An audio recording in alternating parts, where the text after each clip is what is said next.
Bonjour Bruno Le Maire. Bonjour Nicolas Bétou.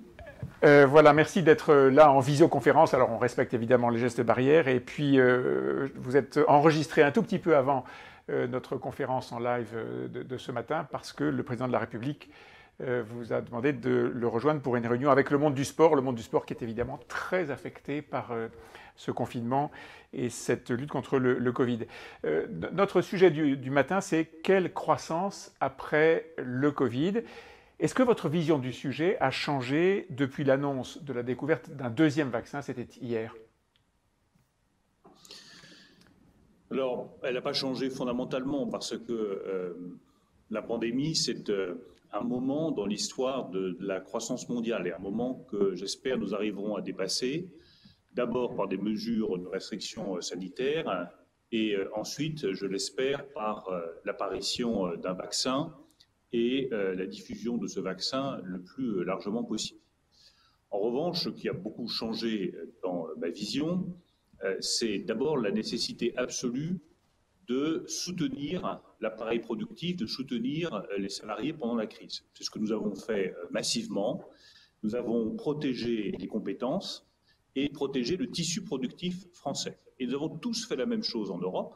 Pierre Gramegna, qui participe aussi à cette réunion, vous le dira. Nous l'avons tous fait en Europe de façon à pouvoir rebondir très vite en sortie de crise.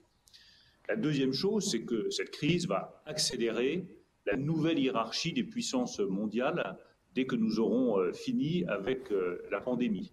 Ce qui vient de se passer, par exemple, avec la mise en place d'un marché unique en Asie qui associe la Chine, le Japon, la Corée du Sud, l'Australie, la Nouvelle-Zélande, c'est un changement complet dans l'organisation de la hiérarchie économique mondiale. On a désormais un bloc américain, un bloc européen et un bloc asiatique qui se constitue comme un des marchés les plus importants de la planète. Ça doit forcer, au-delà de la protection, à investir massivement dans le renforcement européen, dans l'innovation et dans les nouvelles technologies. Alors justement, on va parler de ce bloc européen que vous mettiez en deuxième position, mais je pense que c'était parce que vous faisiez une description géographique, parce qu'en réalité, on est plutôt en troisième position. Ce bloc européen, il a réagi de façon assez vigoureuse, et on en parlera tout à l'heure avec Pierre Gramegna, effectivement votre homologue ministre des Finances du Luxembourg. L'Europe a eu une formidable mobilisation politique, sauf que le temps est passé, et avec les débats au Parlement européen, etc., tout ce plan n'est pas encore, en réalité, concrètement appliqué. Qu'est-ce qui s'est passé? Il y a eu des blocages qui sont des blocages techniques. Certains voulaient rajouter un peu plus de fonds à ce fonds de relance de 750 milliards d'euros qui était négocié entre la France et l'Allemagne, d'abord au niveau des ministres des Finances, puis au niveau d'Angela Merkel et d'Emmanuel Macron. Je pense que c'est d'ailleurs une grande victoire pour les deux chefs de l'État. Donc il y a d'abord eu des blocages techniques. Maintenant, on a des blocages politiques, notamment de la Hongrie et de la Pologne, qui n'acceptent pas certaines mesures qui sont liées à l'état de droit. Je plaide avec beaucoup de vigueur pour qu'on surmonte dans les jours qui viennent au Parlement européen et ailleurs ces difficultés politiques. Parce il faut leur forcer la main. Nous avons tous besoin, je pense qu'il faut être extraordinairement ferme dans les principes que nous avons retenus et dans la nécessité absolue, parce que ça se compte en mois, de disposer de cet argent-là pour accélérer la relance. L'Europe ne doit pas se voir dépassée en sortie de crise par la Chine ou par les États-Unis. Nous avons besoin de ces fonds de la relance. La France attend 40 milliards de l'Europe dans ces fonds de la relance. Quand est-ce qu'ils seront disponibles à votre avis? Rien ne sera disponible avant au plus tôt le mois d'avril, le mois de mai, c'est-à-dire au printemps prochain. Nous comptons disposer à cette date-là de 10% de ces fonds de relance, c'est-à-dire de l'ordre de 4 milliards d'euros. Ça, honnêtement, ça ne pose pas de problème de trésorerie, car la France n'a pas de problème de trésorerie et peut se financer facilement sur les marchés. Mais je le redis, ne perdons pas une semaine pour adopter ce plan de relance européen. Il est sur la table, il est efficace, il répond à la nécessité d'accélérer la transformation technologique de l'Europe. Il est regrettable qu'il soit bloqué par des considérations politiques. Alors ce plan, il va servir à transformer l'économie et vous avez été porteur depuis le début de la crise et même dès avant de la nécessité pour l'économie française de se transformer avec deux axes, une économie plus verte et une économie plus digitale.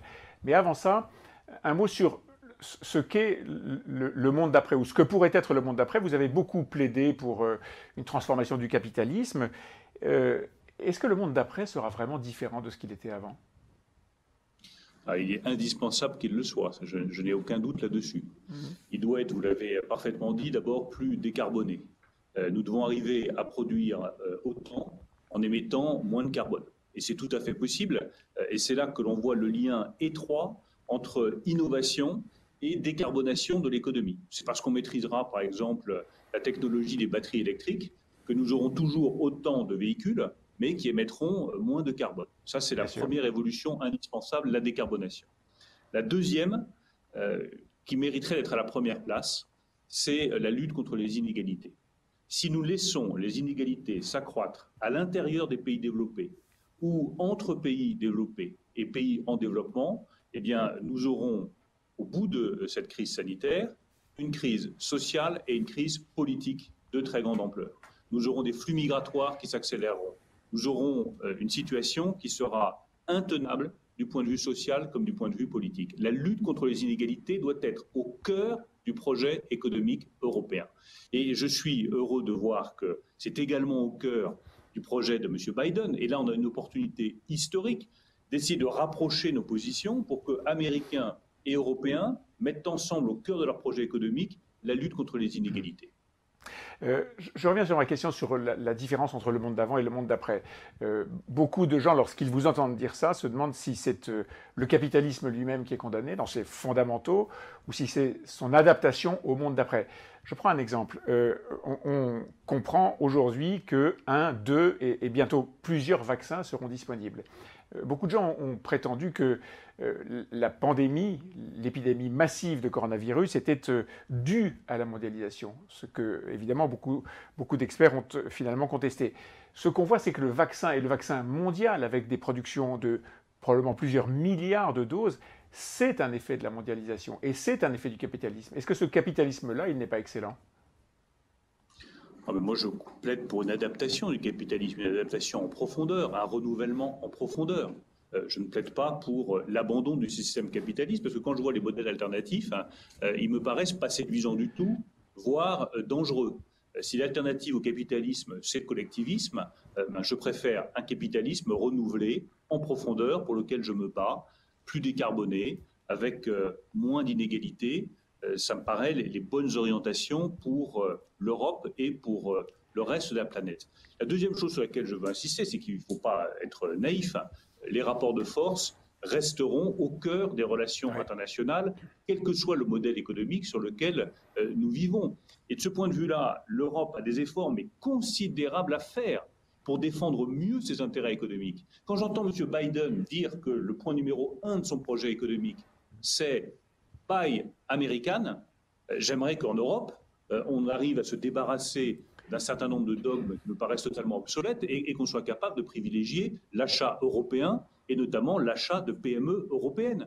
Quand je vois la manière dont la Chine protège son marché et le protège de plus en plus, avec des mesures de restriction qui sont parfois très contraignantes, il est temps que nous, en Europe, nous mettions en place une taxe carbone aux frontières le plus rapidement possible, parce que si on réduit nos émissions de CO2 à l'intérieur de l'Europe, ce n'est pas pour réimporter libre de droit des produits qui sont émetteurs de CO2. Donc l'Europe doit accomplir une révolution copernicienne pour défendre mieux ses intérêts, être plus offensive et se rassembler davantage. Vous connaissez le débat aujourd'hui sur Amazon, bien sûr, et sur le commerce par Internet. Un certain nombre de gens, des pétitions circulent déjà pour dire qu'il faut interdire Amazon, ou en tout cas le tenir loin de nos frontières sur un certain nombre de dossiers. Votre avis ? Au XIXe siècle, on a voulu interdire la machine à vapeur, on avait voulu interdire les métiers à tisser. C'est toujours la même histoire. C'est-à-dire que dès qu'il y a une révolution technologique, ceux qui ne disposent pas de cette révolution voudraient l'interdire. Ce sont en général les perdants de l'histoire. Et ni la France, ni l'Europe n'ont vocation à faire partie des perdants de l'histoire. Donc la bonne attitude n'est certainement pas d'interdire Amazon. La bonne attitude, c'est d'abord de nous doter nous-mêmes de champions du commerce digital. Nous en avons, nous pouvons les développer. Et une fois encore, je le redis, de défendre nos intérêts économiques en plaidant sans relâche pour une régulation des géants du digital et une juste taxation des géants du digital. Parce que ce qui pose problème, ce n'est pas qu'il y ait des livraisons par Internet et qu'il y ait le développement de la technologie numérique. Ce qui est absolument scandaleux et inacceptable, c'est que les biens manufacturiers soient plus taxés que les biens immatériels qui sont commercialisés par les géants du digital, qui du coup font des profits considérables sans taxe en face. Vous le disiez tout à l'heure, l'économie d'après, le capitalisme d'après, le monde d'après, il doit être plus vert, plus égal, en tout cas lutter davantage contre les inégalités. Il doit être aussi plus digital. Quand on voit ce débat qui se développe beaucoup en France sur la 5G, qui arrive demain, concrètement, sur les réseaux, est-ce que vous n'êtes pas inquiet sur la capacité de la France à sauter dans le grand bain de cette transformation digitale?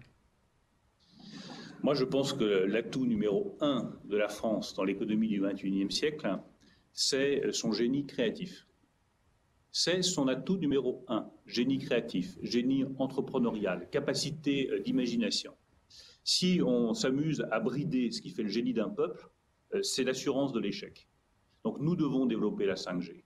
Nous devons être leaders dans le domaine du digital. Nous devons être leaders dans le stockage des données en partenariat avec l'Allemagne, puisque nous avons ce grand projet Gaia X qui avance bien sur le stockage des données. On doit répondre, bien entendu, aux préoccupations sanitaires. Elles sont légitimes. On fait des études. On demande à des organismes indépendants de faire des études sur l'impact des ondes. C'est tout à fait normal. Mais le moratoire sur la 5G, c'est mettre à l'arrêt la France dans ses conquêtes technologiques et c'est courir le risque d'une relégation de la France en Europe et dans le monde. Donc nous devons développer la 5G, la développer rapidement, dans des conditions sanitaires qui soient satisfaisantes, pour que nous ne perdions pas notre avantage technologique. Quand vous voyez le patron de ce laboratoire Moderna qui a annoncé hier ce deuxième vaccin, c'est un Français, il s'appelle Bancel. Il est parti aux États-Unis après avoir dirigé ou co-dirigé des laboratoires en France. Il a été un des dirigeants de Biomérieux. Est-ce que vous n'avez pas un petit regret quand même, ou un gros regret, pourquoi pas, quand vous voyez par exemple que Moderna a levé 5 milliards de dollars pour développer toutes ces recherches et aboutir à la découverte d'un vaccin? Est-ce que vous ne vous dites pas que nous sommes un petit peu petits bras, pardon pour l'expression? Si, vous avez parfaitement raison, mais ce qui est dommage, c'est de voir que nos startups sont financées en France et se développent massivement par la suite aux États-Unis. Pour quelle raison? Tout simplement parce qu'il y a un marché de capitaux qui est plus profond. Donc nous nous battons, et Pierre Gramegna me soutient dans ce combat-là, pour l'union des marchés de capitaux, tout simplement pour qu'une start-up française ou une PME déjà importante, notamment dans le domaine, vous avez raison de le citer, des vaccins ou de la médecine, où les investissements se chiffrent toujours en milliards d'euros. L'unité de compte dans ces industries-là, c'est milliards d'euros. Mais ils ne pourront pas lever des milliards d'euros à l'échelle nationale. C'est trop petit. Donc il faut une union des marchés de capitaux qui fait qu'une PME qui travaille dans le domaine des vaccins, qui veut grandir comme l'a fait Moderna, puisse se dire mon marché, ce n'est pas le marché français de 65 millions de consommateurs, c'est le marché européen de 300 millions, 450 millions. Parmi les plus riches de la planète, avec une profondeur financière qui me permet de lever non pas 100 millions d'euros, mais 1, 2, 3 ou 4 milliards. Donc l'union des marchés de capitaux fera la force des Moderna de demain. Un mot sur le Luxembourg, puisque je vais bientôt passer à l'interview de Pierre Gramegna, votre homologue luxembourgeois. Le Luxembourg n'a pas entamé de phase 2 du confinement. Il y a une deuxième vague de l'épidémie, là-bas comme ici, mais pas de confinement, plutôt un couvre-feu plus ou moins dur. C'est un rêve pour le ministre français? Non, parce que je vois bien que, on ne peut pas comparer le Luxembourg, pays ami pour lequel j'ai beaucoup d'attachement, mais où la population est moins nombreuse, avec un territoire comme la France. Et quand on regarde partout en Europe, je pense qu'il faut élargir son champ d'horizon, et on voit bien que c'est difficile partout. Regardez le mal qu'ont l'Italie ou l'Allemagne à mettre en place des mesures nationales, parce que région par région, chacun réagit de manière différente. Donc cette pandémie et cette lutte contre la circulation du virus, c'est un défi pour tous.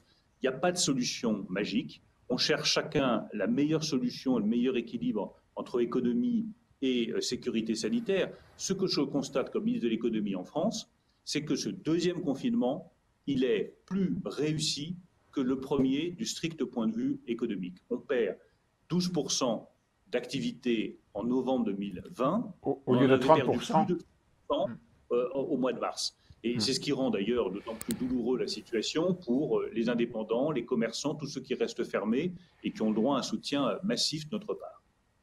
Il restera à réussir le déconfinement. Merci beaucoup Bruno Le Maire. Merci de nous avoir accordé cet entretien. Merci Nicolas Bétou.